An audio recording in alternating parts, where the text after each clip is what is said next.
Fala, meus amigos. Segundo jogo do ano, parece que eu levei uma surra. A gente acompanhou o jogo na Rádio Barolo e eu fiquei. Eu tava aqui à noite já, que eu cheguei cedo aqui no escritório, conversando com algumas pessoas que estavam lá no estádio. E durante o jogo, principalmente durante o primeiro tempo, eu fiquei ligado em várias telas aqui, acompanhando as redes sociais e vendo os comentários no YouTube de algumas pessoas que estavam no estádio e no meu WhatsApp. E no primeiro tempo eu fiquei vendo o jogo na televisão aqui por várias telas e as pessoas estavam me dizendo que no estádio hoje a expectativa, o clima de velório no estádio, né? A chuva, coitado do torcedor que foi assistir o jogo, um clima de velório, mas existia uma expectativa muito grande de a qualquer momento ser anunciada a renúncia do Casares. Então, os torcedores que eu conversei que estavam lá, que mandaram mensagens aqui para mim principalmente o primeiro tempo, porque no segundo tempo virou final de Champions League, né? Eles me disseram o seguinte, que estava todo mundo nessa expectativa. E durante o primeiro tempo, não sei se você chegou a ver na sua rede social, surgiu uma nota fake, dizendo que, como se fosse o São Paulo se pronunciando, dizendo que o Casares tinha renunciado, mas era fake. E essa nota chegou no estádio e as pessoas começaram a trocar ali nos celulares, mas aí descobriram que era fake. No final desse vídeo, vamos falar sobre o jogo. No final desse vídeo, eu quero dar um recado para os conselheiros que vão votar amanhã pelo impeachment ou não, do pior presidente da história, do mais nefasto, do pior presidente de todos os tempos do São Paulo, que, se Deus quiser, vai ser o primeiro da história a sofrer o impeachment, porque merece. Eu vou dar o meu recado para esses conselheiros aí. Não sei se eu posso dizer que é um pedido, mas é um recado. Eu quero falar diretamente com eles no final desse vídeo. Deixa eu agradecer a você que está colaborando com o Pix do canal. Tem aqui o nome das pessoas que deixaram o Pix. Ó, o QR Code está aí se você quiser nos ajudar. Tudo é revertido para o próprio canal, para os custos do canal, que o canal tem custos, né? O escritório aqui tem custos. O Felipe Scaranaro nos ajudou. Leonardo Fonseca e Wagner da Silva Martins e o Renan de Castro. Tá aqui o QR Code, tem na descrição do vídeo também, se você quiser nos ajudar. Eu faço questão de ler o nome das pessoas que colaboram com o Pix, porque é de uma fundamental importância, a ajuda de vocês é importantíssima. Tem o nosso Apoia-se também, tá? E eu também queria aproveitar, já antes da gente começar a falar do jogo, dar o último recadinho para você do curso de graça da hashtag da Jornada de Inteligência Artificial, que acontece agora 19 a 22 de dezembro. Você clica no primeiro link da descrição, você faz o seu cadastro, curso de graça, você vai aprender a trabalhar no Gemini, no Gama, inteligência artificial, que é a ferramenta, né, mais importante hoje, talvez uma das mais importantes, se você quiser se destacar no mercado de trabalho. A hashtag oferece esses cursos para você, que eles oferecem aqui no canal de graça. Então, se você quiser dar um passo à frente, se você já está no mercado de trabalho, ou se você está entrando no mercado de trabalho, acho que a ferramenta principal para você aprender é inteligência artificial. Esse curso de graça vai te ajudar. Sempre às 7h30 da noite você pode participar da internet, não precisa ter nenhum pré-requisito, saber nada de inteligência artificial. Você não precisa saber nada, que você vai aprender passo a passo. São aulas que vão rolar do dia 19 ao dia 22, então faça seu cadastro, é só clicar aqui, você faz seu cadastro rapidinho, não vai gastar um centavo, e eu gosto muito de oferecer para você produtos aqui de qualidade, como a hashtag oferece, e de graça para você que quiser se destacar no mercado de trabalho. Hoje, nesse horário de corno, né, porque o torcedor em geral não é respeitado, o torcedor não é respeitado pela imprensa, pela federação, confederação, televisão, por ninguém. O torcedor, você sabe que não é respeitado. O torcedor é o último da fila. É o mais importante, na minha maneira de ver, dentro do cenário do futebol, e é o último da fila. Se pensa em todo mundo, o último é o torcedor. O torcedor do São Paulo, então, ele não fica nem na fila. Ele não é nem o último da fila, ele não tá nem na fila. Então hoje, uma tempestade em São Paulo, um jogo no horário de corno, às 9h45 da noite. Eu não sei o público, mas com certeza deve ter sido um dos menores públicos do São Paulo na década, eu imagino. E mesmo assim, muita gente fala e critica as pessoas que vão pro estádio, que tem que ser Morumbi zero. Eu, sinceramente, acho que torcedor faz aquilo que bem entender. Faz aquilo que bem entender. Eu não faço campanha. Porque o torcedor tem que fazer isso, ou Morumbi zero, ou Morumbi cheio, ou vamos apoiar. O torcedor, na minha opinião, faz o que ele quiser. Ainda mais o do São Paulo, que é um torcedor machucado, humilhado, é um torcedor abandonado. Então, se o cara quiser ir no estádio, tomar chuva, gastar o dinheiro dele, problema dele, eu não me meto em vida de torcedor. Faz o que quiser, se quiser ir no jogo, vai, se quiser gastar, gasta. Eu tenho a minha postura, Eu não estou indo já há tempos, porque é um dinheiro que eu gasto que para mim faz falta, e eu não tenho uma postura de eu não vou frequentar o estádio enquanto essa turma estiver aí comandando o São Paulo. Mas eu entendo perfeitamente quem foi, respeito, do mesmo jeito que respeito também quem não vai, do mesmo jeito que respeita quem abandonou, eu respeito. Para mim, o torcedor faz o que ele bem entender. Agora, o São Paulo decidiu um campeonato hoje. Hoje foi uma decisão de campeonato. O Corinthians tomou um sacode do Bragantino fora de casa de 3-0 hoje. No final do jogo, a torcida que estava puta com o jogo, a torcida do Corinthians já estava gritando na arquibancada lá de Bragança que domingo é guerra. Então, o Corinthians que tomou um sapeca de 3-0 hoje, você acha que eles vão entrar com o pezinho mole na dividida no jogo de domingo? Você acha que eles vão entrar como se fosse um jogo normal? Não. Eles vão vir babando pra cima do São Paulo. E você sabe como é a postura dos jogadores do São Paulo quando jogam na Neoquímica Arena.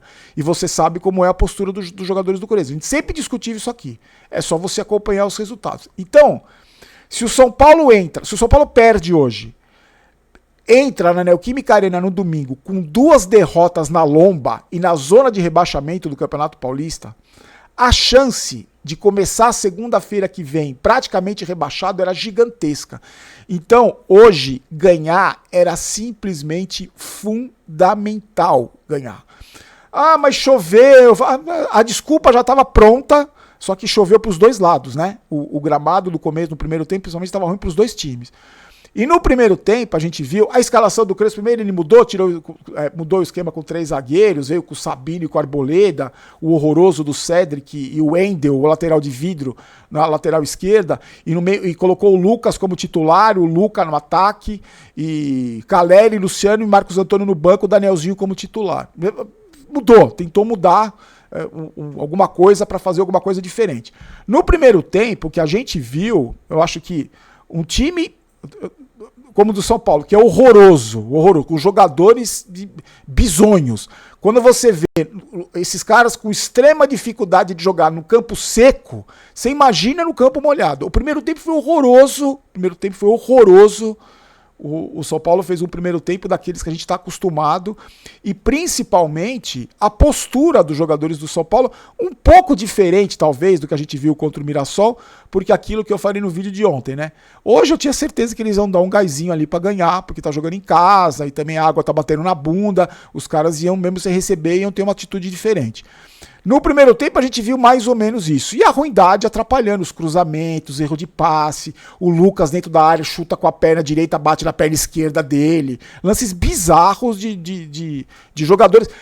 Determinados jogadores a gente já está acostumado a ver. Outros jogadores até assustam, como o Lucas chutar a bola com os 2 pés, uma na canela, bater com o pé direito na canela esquerda, é assustador. No segundo tempo, eu acho que esses jogadores sentiram o senso de urgência, que era ganhar o jogo. A importância de ganhar o jogo. E eu fiz um questionamento no começo do segundo tempo, por que o Caleri não estava jogando? Porque o Caleri, os mentirosos lá do Morumbi, disseram que ele estava arrebentando, que ele estava voando em novembro. Não, vocês lembram disso? Não, ele vai voltar a jogar no Brasileirão para ajudar o São Paulo a se classificar para a Libertadores. O Crespo tá vendo do Caleri voltar. E aí, eram 20 do segundo tempo, e num jogo que o São Paulo estava na zona de rebaixamento e o cara não entrava. E eu perguntei na transmissão, qual é a justificativa de não colocar o cara? E aí o Crespo colocou lá o Paulinho, o Luciano e o Caleri, e o São Paulo, no segundo tempo, vamos ser justos, mostrou vontade de ganhar. A ruindade continua a mesma, mas a vontade de ganhar, pelo menos isso, a vontade de ganhar, um pouco de dignidade para ganhar o jogo, os caras mostraram. O São Bernardo não fez absolutamente nada no segundo tempo. Deu um chute ali no que o Rafael fez uma defesa relativamente simples, uma atrapalhada do Arboleda e do Sabino ali. O Sabino é assustador. Mas criou muito pouco e no final um chute de longa distância, que uma defesa fácil do Rafael. O São Paulo não que tenha criado grandes chances, não que tenha feito um jogo espetacular, mas só de você ver um bando de cabeça de bagre com vontade, já dá um pouco de né, aquela preguiça de você ter, que eu tenho, pelo menos de ver o time do São Paulo jogar, aquela tristeza, pelo menos diminui um pouco, quando os caras demonstram um mínimo de vontade de jogar. E o gol sai numa jogada, numa bola parada, com o Danielzinho, finalmente no meio do primeiro tempo desistiram de deixar o Cedric bater escanteio e falta e bola parada, o Danielzinho acerta um cruzamento, o Arboleda cabeceia, a bola sobra pro Luciano, ele faz o gol e salva o São Paulo de um resultado tenebroso que podia mergulhar o São Paulo numa crise maior do que já está dentro de campo e deixando o dia de amanhã ainda mais emblemático e fundamental na história do São Paulo. E o São Paulo consegue esses 3 pontos que alivia muito a situação. Eu não digo nem só na tabela, porque é só o segundo jogo do campeonato, mas você imagina se o São Paulo perde hoje e vai jogar contra o Corinthians domingo? Você imagina o que pode acontecer? Você imagina se por acaso os conselheiros amanhã votam pela permanência desse presidente aí, do pior da história no comando do time? O São Paulo entraria para jogar contra o Corinthians com o Casares de presidente e tendo perdido 2 jogos e enfrentando o Corinthians na Neoquímica Arena?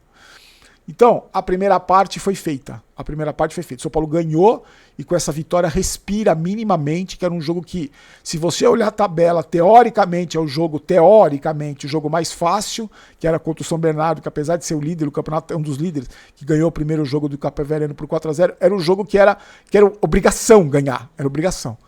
E o São Paulo ganhou.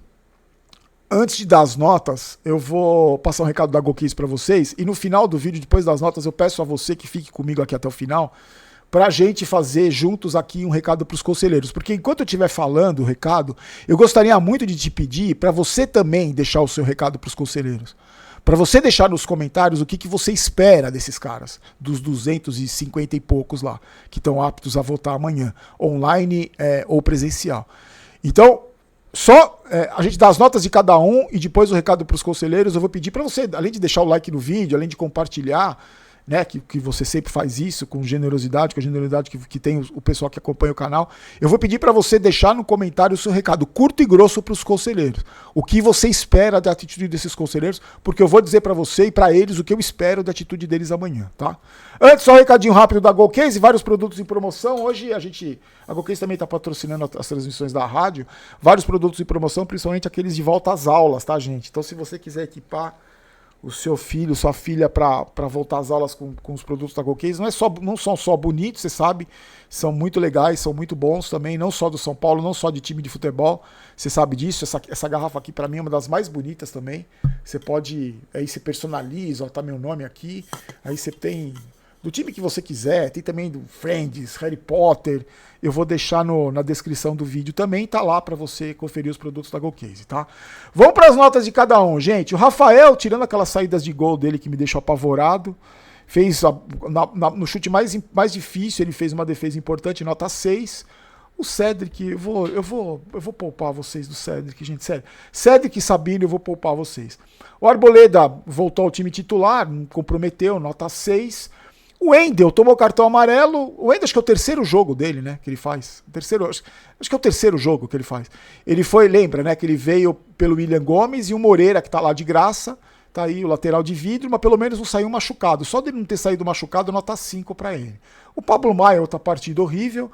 Ah, e aliás, você acredita em coincidência? Você acredita? Eu não acredito em coincidência. Faz tempo já que eu deixei de acreditar em coincidência. Depois do Sapeca contra o Mirassol, o empresário do Lucas, Ferreirinha e Pablo Maia postou, lembra que nós falamos ontem, criticando o Crespo. Os 3 começaram no banco contra o Mirassol. Hoje, coincidentemente, os 3 foram titulares. Coincidência, né? Nota 0, Pablo Maia horroroso. O Danielzinho foi o que mais participou do jogo, não que tenha sido feito uma partida espetacular, mas foi o que mais participou, acho que foi um dos melhores em campo, nota 7. O Lucas, é desesperador ver o Lucas jogar. A impressão que eu tenho é que é um ex-jogador. É um ex-jogador jogando. Campo pesado ainda. É impressionante. Ele não acertou nada. absolutamente nada. E não é porque é o Lucas, você já sabe disso, né? Que não vai ser cobrado aqui. Ah, porque foi da base, ama o São Paulo, chora quando o São Paulo perde. Vai ser cobrar nota 0. Uma partida horrível do Lucas. Agora espero que ele jogue bola contra o Corinthians, né? Porque lá não é gramado sintético, acho que ele vai jogar o clássico, né? Espero que ele jogue o que a gente espera que ele jogue. Porque é o jogador mais importante do time, o jogador mais badalado, dos salários mais altos e que não joga faz tempo. Nota 0 pro Lucas. O Lucas se esforçou, meteu a bola na trave no primeiro tempo. Os moleques da base, nesse momento, eu vou preservar, sem nota. O Ferreira tomando as decisões erradas, mas pelo menos ele participa do jogo, né? Participa e deixa a gente com raiva? Sim, mas pelo menos participa. Nota 5. O Tapia, gente. Eu vi um cara na internet falar que o São Paulo tinha que ter 11 Tapias para sair dessa situação. Se o São Paulo tivesse 11 Tapias, eu me jogava daqui da janela, velho. Não dá. Sinceramente, não dá. Ah, mas ele corre. Mas... Gente, eu sei centroavante do São Paulo Futebol Clube, o Tapia. Também vou te preservar. Aí os caras que entraram, o Nicolas entra com vontade, vou preservar. O Bobadilha, discreto. O Caleri, gente, visivelmente fora de ritmo de jogo, visivelmente fora de forma.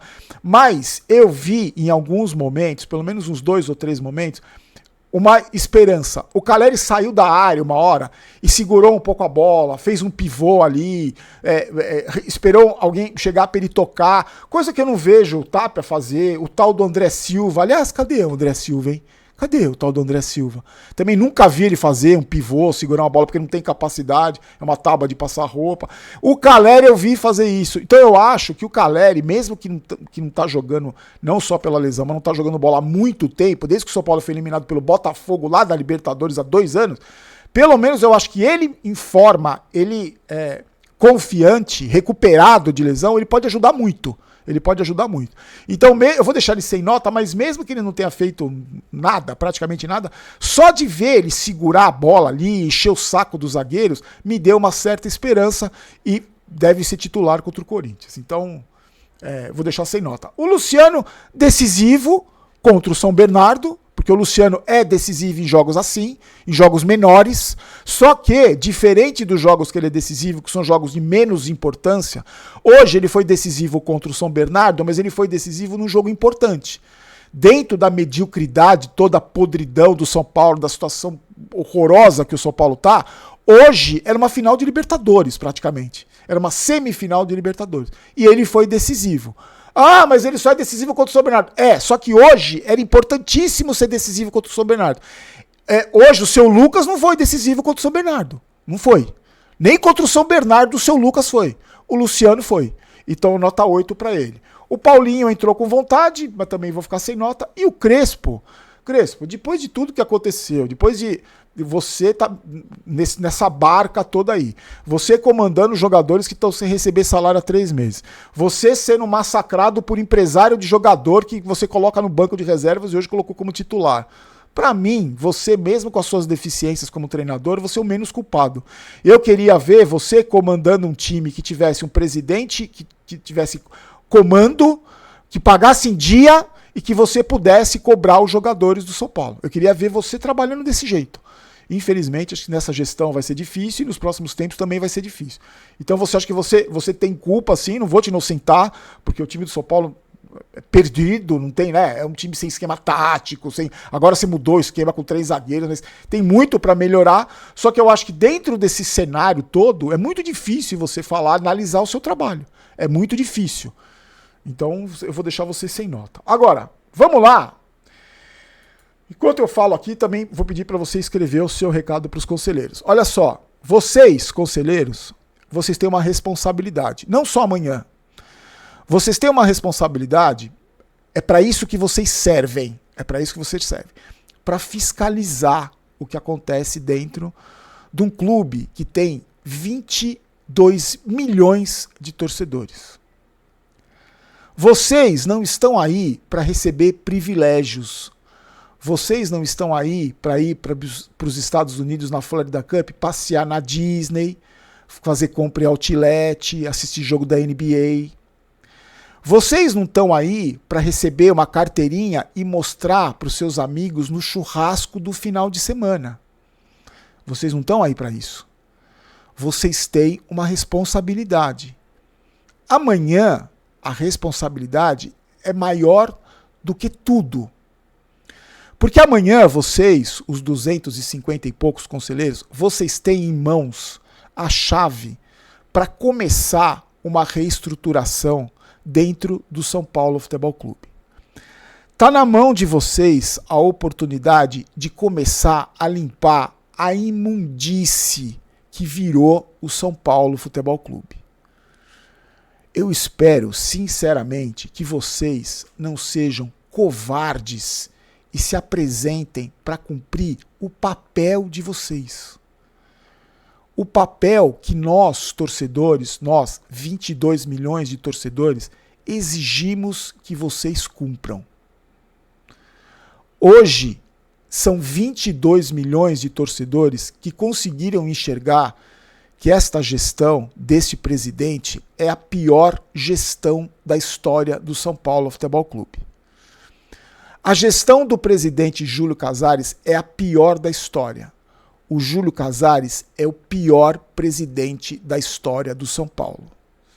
Ele não foi condenado, por enquanto são só fortíssimos indícios de gigantescas irregularidades e crimes cometidos contra a instituição São Paulo Futebol Clube. Vocês, muito melhor do que nós, torcedores, vivem o dia a dia do clube. Vocês sabem exatamente o que acontece dentro do clube. Só que eu vou lembrar vocês que hoje, em 2026, existe uma grande diferença em ser conselheiro hoje, como era ser conselheiro 20 anos atrás. Hoje, o acesso à informação é muito maior do que era 20 anos atrás. Hoje, os 22 milhões, pelo menos a grande maioria dos mais de 20 milhões de torcedores, tem acesso à informação e sabem exatamente quem é quem. Sabe quem são vocês. E vocês já estão sendo expostos na internet sem nenhum crime sendo cometido, porque vocês fazem parte de um clube, têm uma função importante dentro dos maiores clubes do mundo e, sem dúvida, dos maiores clubes do Brasil. Então vocês estão sendo expostos e vocês estão sendo cobrados e vocês serão cobrados pela atitude que vocês tiverem amanhã durante a votação do impeachment. Se vocês tiverem o mínimo de vergonha na cara, se vocês tiverem o mínimo de dignidade e, principalmente, se vocês tiverem a mínima consciência de que vocês representam os 22 milhões de São Paulinos, vocês vão votar amanhã pelo impeachment do pior presidente da história. Está na mão de vocês. Não está na minha mão, infelizmente, não está na mão dos 22 milhões. Porque se tivesse, esse presidente já não amanheceria mais como presidente do São Paulo. Está na mão de vocês. Então espero que vocês tenham ciência do tamanho da responsabilidade que vocês têm amanhã durante a votação do impeachment. Amanhã a gente vai fazer o QG Tricolor às 8h30. Amanhã tem vídeo normal, eu vou explicar direitinho como é que funciona a votação, quantos votos são precisos, online, o link. Eu vou explicar tudo direitinho no vídeo de amanhã, que eu vou postar um pouco mais cedo, por volta das 7 horas. O vídeo vai ser só sobre isso. Às 8h30 a gente entra no QG Tricolor e vamos acompanhar como vai ser a votação e vamos informando vocês. Lembrando que o QG Tricolor, a partir de amanhã, tem um canal exclusivo só do QG Tricolor, que está na descrição desse vídeo, tá? Então eu peço para você nos acompanhar amanhã, ficar de olho e cobrar essas pessoas que têm a grande chance de começar uma faxina no São Paulo Futebol Clube. Certo, meus amigos? Obrigado mais uma vez pelo carinho da sua companhia. Obrigado mais uma vez para todo mundo que foi lá na rádio, que todo mundo que prestigiou a transmissão. Muito obrigado e a gente se encontra amanhã. Amanhã vai ser um dia histórico. Espero que seja para o bem da instituição São Paulo Futebol Clube. Não é pro bem do Barolo, pro seu bem, pro bem do blogueirinho, pro bem do raio que o parta. É pro bem da instituição São Paulo Futebol Clube. E a gente tá de olho e vai cobrar. Fiquem com Deus. Forte abraço.